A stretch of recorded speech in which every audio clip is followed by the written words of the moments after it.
Hello students, welcome to Jaspal classes. तो आज हम करने वाले हैं वर्कशीट नंबर 20, सब्जेक्ट विज्ञान। ठीक है, ये 19 अगस्त 2020 डेट की है। ठीक है, जीवन की मौलिक इकाई, आज हम इसके बारे में पढ़ेंगे।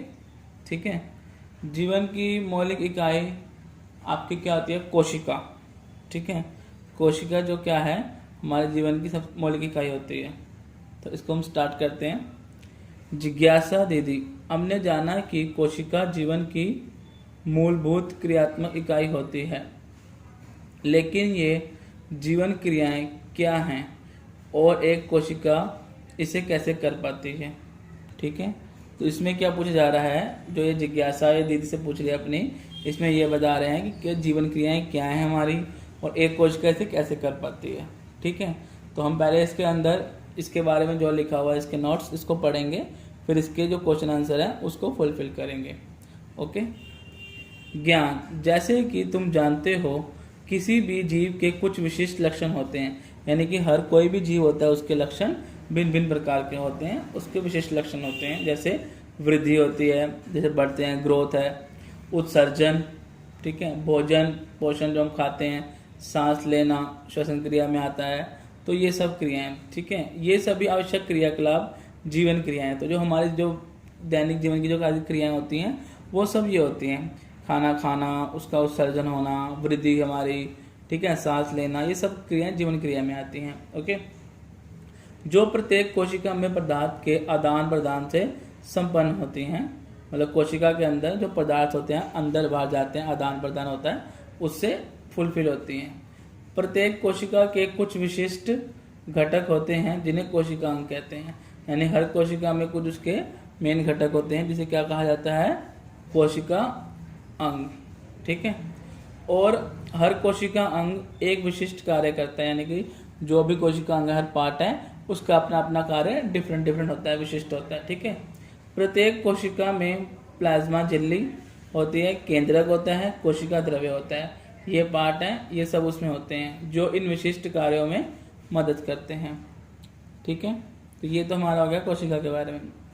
नेक्स्ट इसमें क्या पूछ रहा है वो, दीदी ये प्लाज्मा या कोशिका झिल्ली क्या होती है और इसका कोशिका में क्या कार्य होता है? तो अब ये पूछ रहा है कि ये प्लाज्मा या कोशिका झिल्ली, तो यहाँ से आपको पता चल रहा होगा कि प्लाज्मा को कोशिका झिल्ली भी कहा जाता है।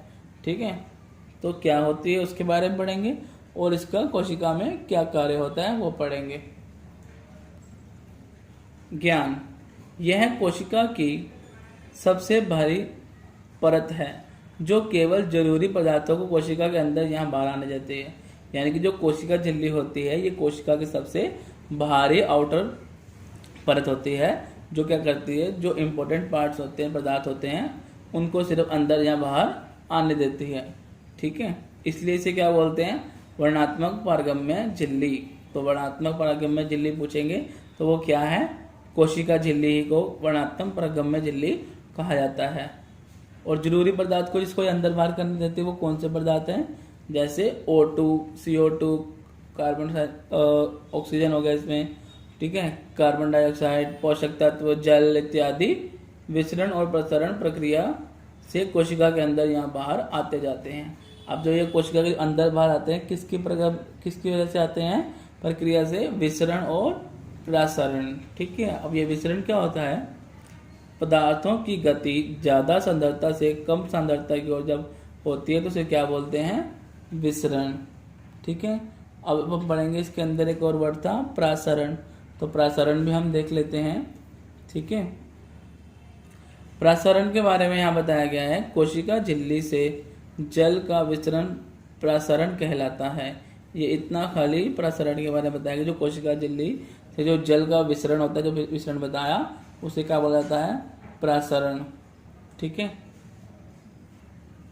और अब ये एक बॉक्स में यहाँ एक बहुत इंपॉर्टेंट चीज बताई गई है, ठीक है, साइड में, इसको हम पढ़ लेते हैं। क्या है? पादपों में प्लाज्मा झिल्ली के अतिरिक्त कोशिका भित्ति भी होती है, यानी प्लाज्मा झिल्ली तो होती है पर साथ में कोशिका भित्ति भी पाई जाती है। और पादप कोशिका में प्रसरण द्वारा पानी की कमी होने पर प्लाज्मा झिल्ली सहित आंतरिक पदार्थ संकुचित हो जाते हैं, जिसे जीव द्रव संकुचन कहते हैं। ठीक है, ये इसमें कई प्रकार का इसमें बताया गया है, डायग्राम के अकॉर्डिंग बताया गया है आपको कि जीव द्रव में कुंचन कैसे होता है। ठीक है, जैसे इसमें पदार्थ ये दिखा रहे हैं, जो ये ब्लैक वाला है इसके अंदर ये सिकुड़ रहा है, यहाँ पे इसका आके पूरा संकुचन हो गया। ठीक है, तो ये पदार्थ का संकुचन प्रदर्शित करता है। और यहाँ पर ये भी आपको एक बॉक्स में बताया गया है, यहाँ विलयन की सांद्रता का कोशिका पर प्रभाव कैसे पड़ता है अलग अलग प्रकार से, वो बताया गया है। जल की सांद्रता के आधार पर विलयन 3 प्रकार के होते हैं, अल्प प्रसारण दाबी, संप्रसारण दाबी और अति प्रसारण।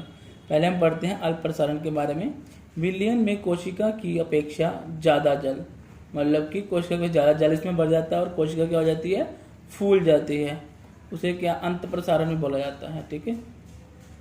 सेकंड, संप्रसारण दाबी, कोशिका और विलयन में जल की सांद्रता समान रहती है, यानी कोई चेंजेस नहीं होता, तो उसे बोलते हैं कोशिकाकार में कोई परिवर्तन नहीं है। ठीक है, तो उसको बोलते हैं संप्रसारण। अति प्रसारण दाबी क्या होता है, विलयन में कोशिका की अपेक्षा कम जल होता है और कोशिका सिकुड़ जाती है, उसे बोलते हैं बहे प्रसारण।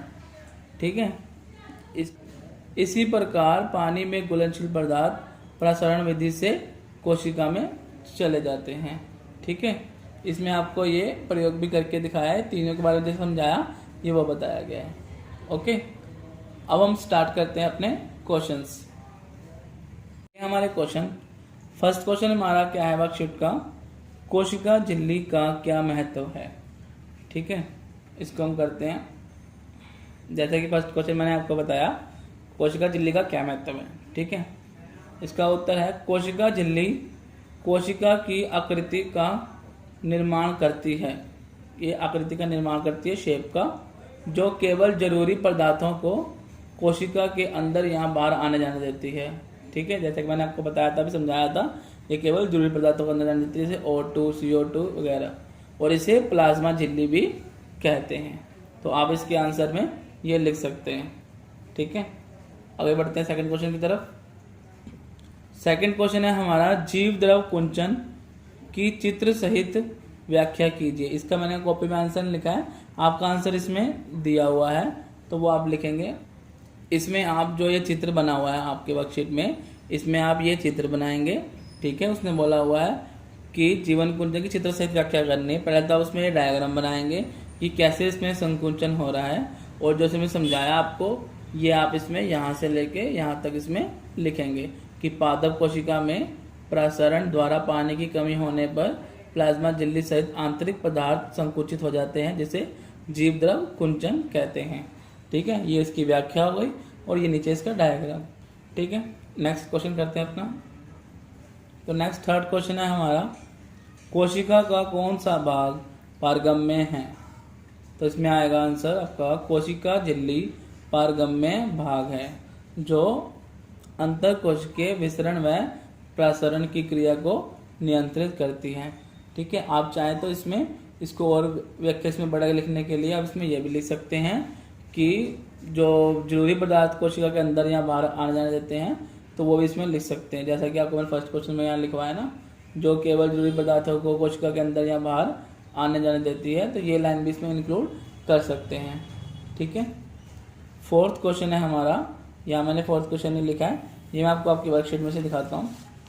फोर्थ क्वेश्चन है हमारा, किशमिश और लाल रक्त कोशिका को अल्प प्रसारण दाबी विलयन में रखने पर उनमें क्या बदलाव आएगा और क्यों।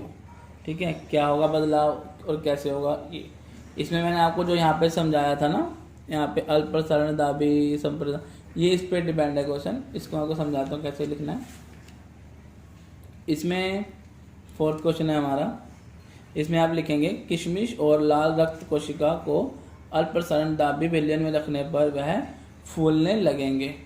ठीक है, क्योंकि जब विलयन में कोशिका की वजह से इसमें जल ज़्यादा बढ़ जाता है तो कोशिका हमारी फूलने लगती है, इसलिए ये फूल जाएगी, फूलने लगेंगी। ठीक है, अब क्यों होगा, तो यह अंत प्रसारण के कारण होता है। ठीक है, आप इसमें अल्प प्रसारण दाबी भी लिख सकते हैं कि उसके कारण भी यह होता है। ठीक है, तो ये आप हमारी आपकी जो आज की वर्कशीट थी नंबर 20 विज्ञान की, ये क्लियर हो गई। ठीक है, अगर आपने मेरे चैनल को सब्सक्राइब नहीं किया है तो कर लीजिए और हमारे इस वीडियो को लाइक एंड शेयर जरूर कीजिए।